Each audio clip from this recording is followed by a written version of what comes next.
you heard it first, I think. 7-year curse or something crazy like that I heard we before. heard it at the same time. Did we? Well, Remember you that heard old it. lady You that told was in me the about it. grocery I didn't hear store? what she said. Yeah. It's a 7-year all itch. guys get this 7-year itch. I've been The having that 7-year itch when we met. The hell is she talking about? He's like, that itch never went away. Right. Sound like something you gotta get checked out, bro. If you still got that itch. Ain't got no. She ain't talking about literal itches. Now I gotta clarify.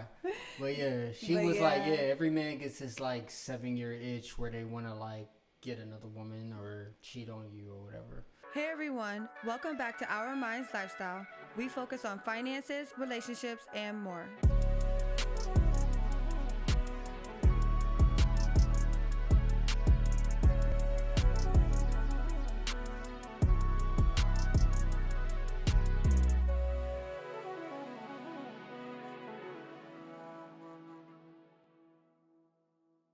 All right.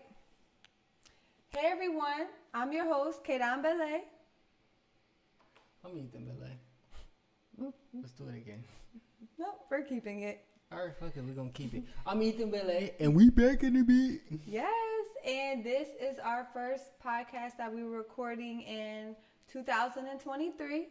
So we have, this is our first one. So we have lived, third. huh? It's actually our third.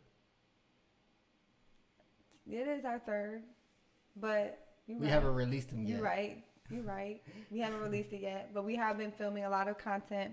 So just a little bit about this year for us, like some of our goals. I like to put it out there because I feel like just putting it out there, I have to hold myself accountable. So we have been getting a few people that has been telling us that we need to be consistent with our podcast. And I know.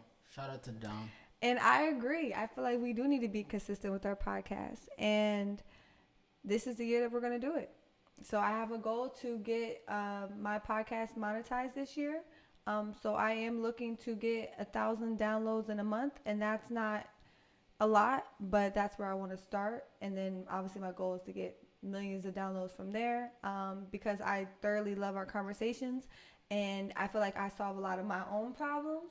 So because I solve a lot of my own problems, hopefully me doing this groundwork of figuring out how I've been able to overcome some of my struggles, hopefully that helps you guys. And on our podcast is about relationships, finances, and health. And I feel like those are some of the areas that in relationships they struggle. And then if we can help in any way in any of those areas, that's what I would like to do. Because I feel like we've been married 10 years this year. This year will be 10 years for us. So it's a big year for us for multiple reasons. And I'm excited to continue sharing life with you because we didn't know we was going to make it to this point. Damn, you still excited to share life with me? I am. That's crazy.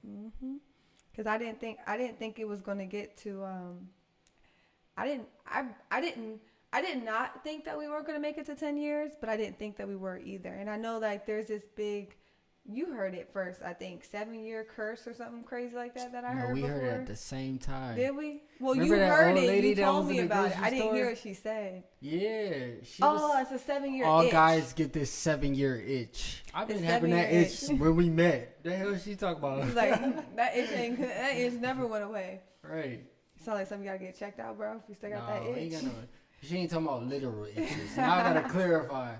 But yeah, she was like, yeah, every man gets this like 7-year itch where they wanna like get another woman or cheat on you or whatever. Yes. But she was also speaking from her experience.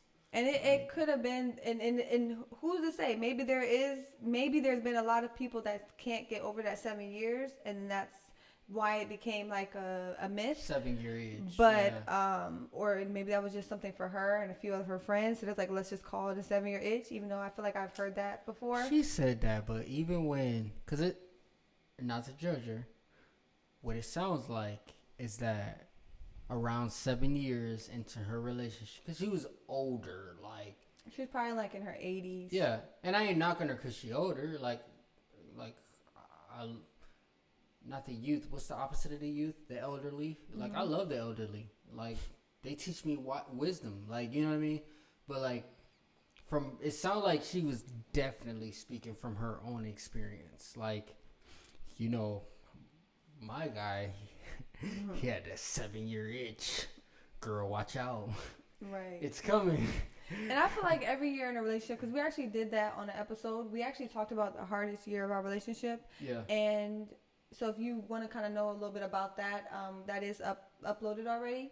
We'll put the link in our description for that. But with you, you said every year we're together pretty much gets harder. And I think every year that you're evolving, you said it gets harder because you're becoming a new person. And I think with us, we do get a lot of compliments in our relationship. And I think what really works for us is because we do really well with complimenting each other. Mm-hmm. And I feel like we are currently growing together. If me and you get to the point where we're not growing together, I feel like at that point we would have to have that hard discussion. But we also have already had that discussion as far as what our extra strategies would look like if we were to break up. We would just have to digest the idea of us breaking up. Yeah. I think, especially for all my real red pill guys, not real, but what I meant to say, because I'm about to say red pill guys aren't real? Yeah. And I don't even know what red pill even means. So can you tell me what that means? You got two sides to the coin. So you got guys that like, yeah, I'm gonna defend all women. Like, great. And you got men that are like, well, if I don't know you, I ain't defending you. I ain't simping after you or right. limping after you. Sorry, you two. I'm not limping after you type of thing. But, so they looked at it as like the movie The Matrix, where you have the side that accepts the matrix of how you're supposed to operate, and then you have the side of it's like I'm breaking free from the system. Like I'm not about to no, I'm a masculine guy. I think the only reason like that whole term came about because it's like we look at this whole term toxic masculinity, which I don't really agree with the term. Because everything that you classify as toxic masculinity is not masculine. Like if I'm a guy I'm not a guy, but if there is a guy that lures women and do all types, or lures people and does all type of horrible things, no matter what that is, he's not masculine. Because masculine ties into with like being protective and like being honorable or pushing yourself in ways and putting yourself in situations to build your family's economic status or protect them. So masculinity is all about having courage. Joe Rogan, he's a judge. He's a black judge. Like, he's a judge that's black. Like, Judge Brown? Yes, Judge Joe Brown. Him. He actually, I watched a video of him talking about masculinity and toxic masculinity. And he was like, well, the whole thing about being masculine is that boys are taught to, like, have courage and have bravery in hard times. And to sort of step in the way of any type of discomfort, trials, and tribulations that your family may face. He said, whatever else you're talking about is not being masculine. And so, like, it made me really self-reflect. Like, am I being masculine or am I a masculine person? And what people may call masculine, I may not be. But just know I'm very protective. I'll step in front of harm's way for you any day. I die for you, kill for you. Like, that's... But nobody wants to murder somebody, even a masculine person. Look at the biggest 8'5" man, big hunk of man that looks like a giant, that looks like he can easily snap your throat or slap you across the chin. Like, and I'm talking weird because the headphones are delayed, so it's throwing me off. But like, you look at the most biggest masculine guy as what we see as masculine, but that's not the definition of masculine. The masculinity is his character.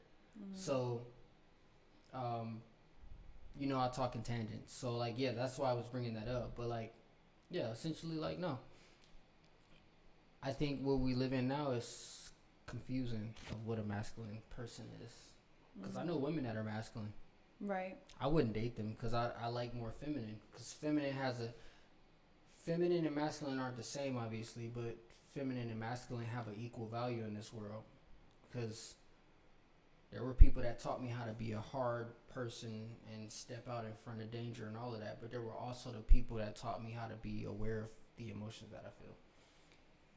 I do want to add to that really quick, but I don't also want to elaborate on this conversation for too long because there was other things that we wanted to talk about today. Dismissed. But I would say the thought that crossed my mind when you said that, I feel like every relationship needs someone that's masculine and feminine, and I don't feel like masculine and feminine now looking back, I don't think it identifies as women and men. I feel like women and men have masculinity and femininity in them.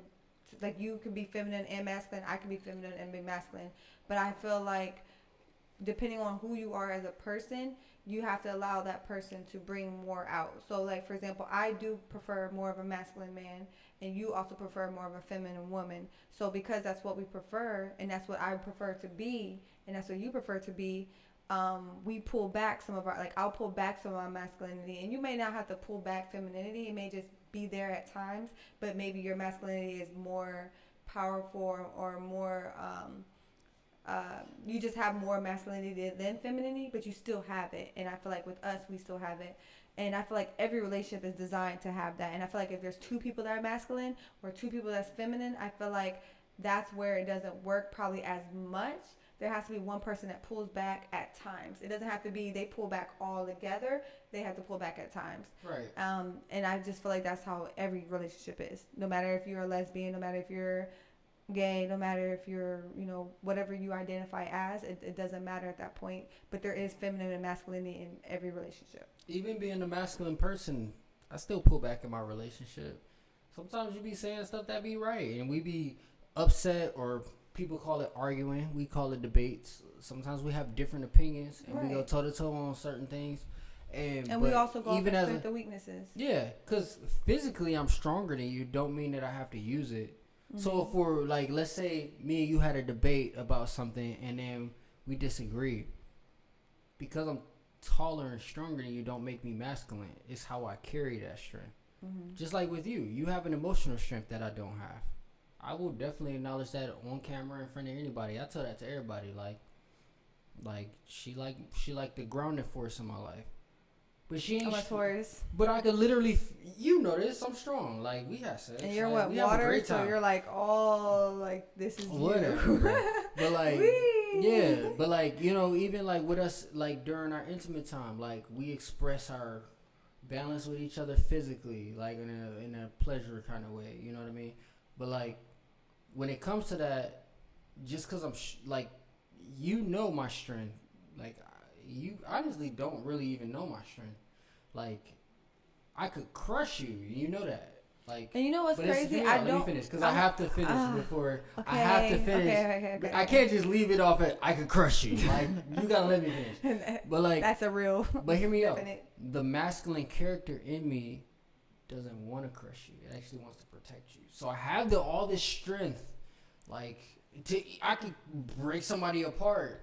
I ain't Hulk. Crazy? I'm a human, but like my masculine character traits is a protector, is a leader. Also, a real leader can know how to follow too sometimes. So if you're stronger in a certain area and it's like, nah, I picked her for a reason. She got a gift. Let her lead in this area. Right. I can rock with that. Like it's not about a competition. I think with the internet, it's kind of like a restaurant survey. You're going to hear about all the bad times that people have when the food ain't right. There was a hair in the food. But when you look at over a course of a year, 2 years, 5 years, bro, they give a 6.0, 10.0 rating because when does that happen? It's so rare.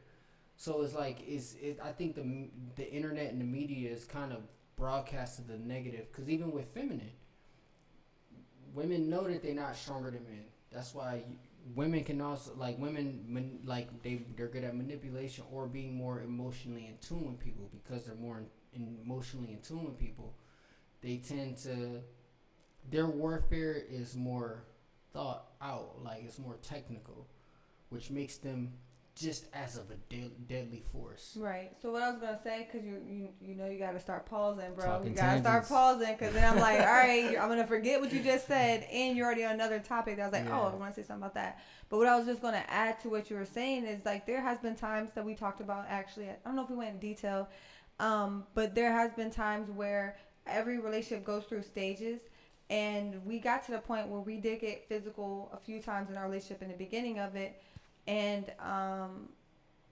with that, there's still times where it's like, me personally, because you made a comment where you're like, I don't think you know the strength as far as like, we've never been put in a place where I had to see you like pretty much show your strength or whatever the case may have been, as far as how, because we know when we're angry or whenever adrenaline gets rushing, there's different strength that just comes out of nowhere. You know, we are like a Hulk at that point in some way.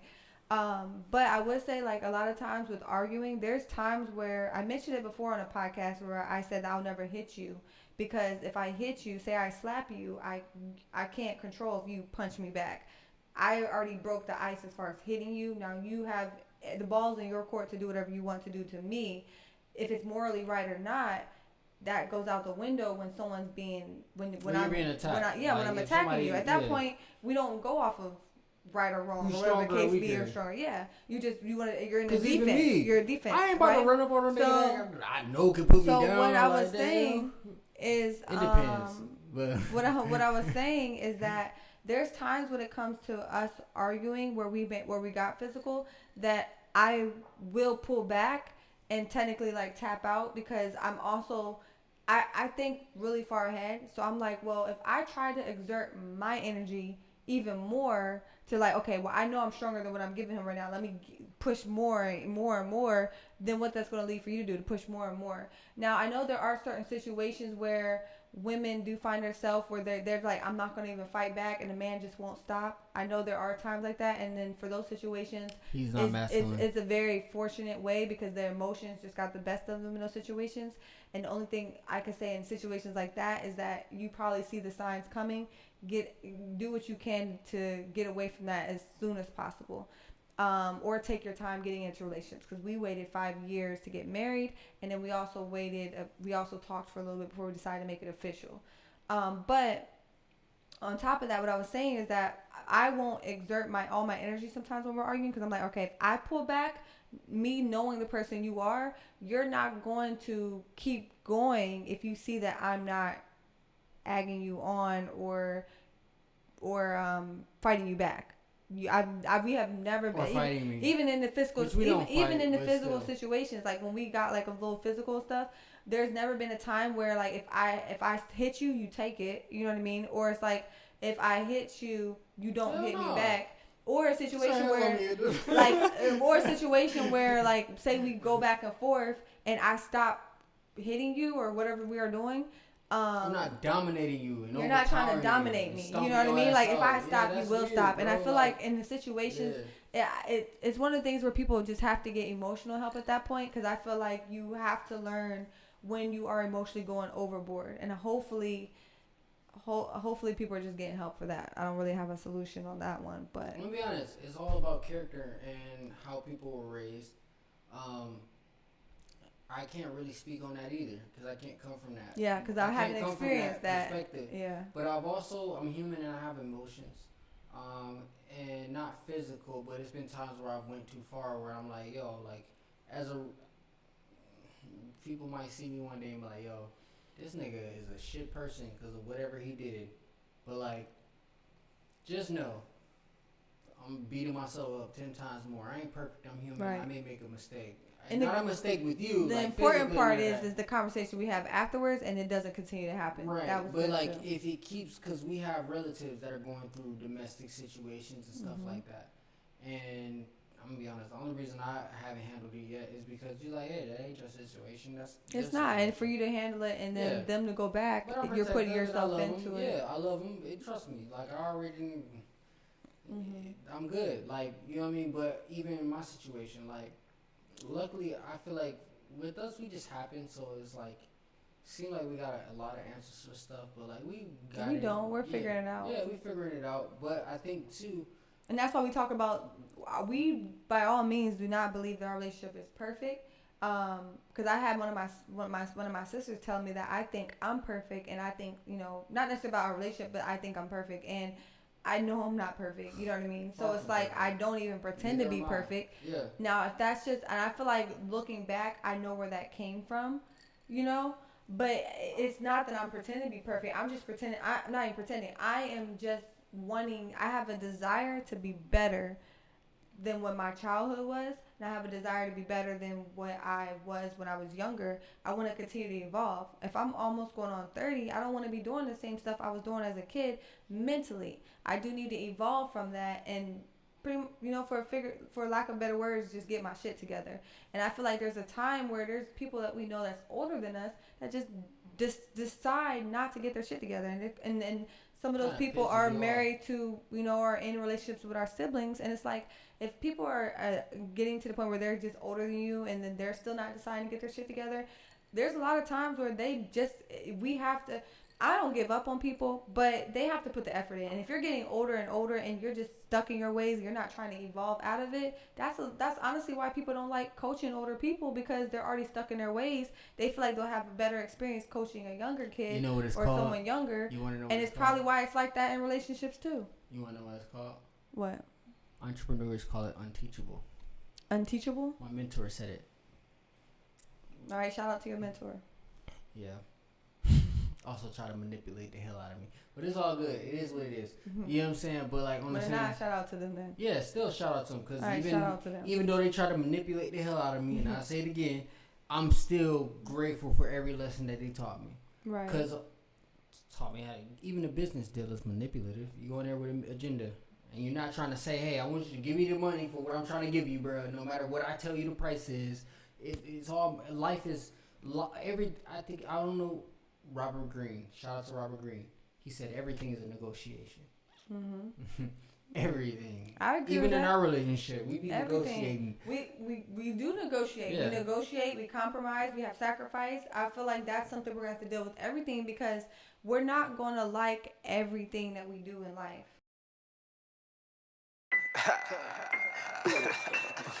Ethan Belay on the beat. You got to go crazy on that beat. You already know how it goes.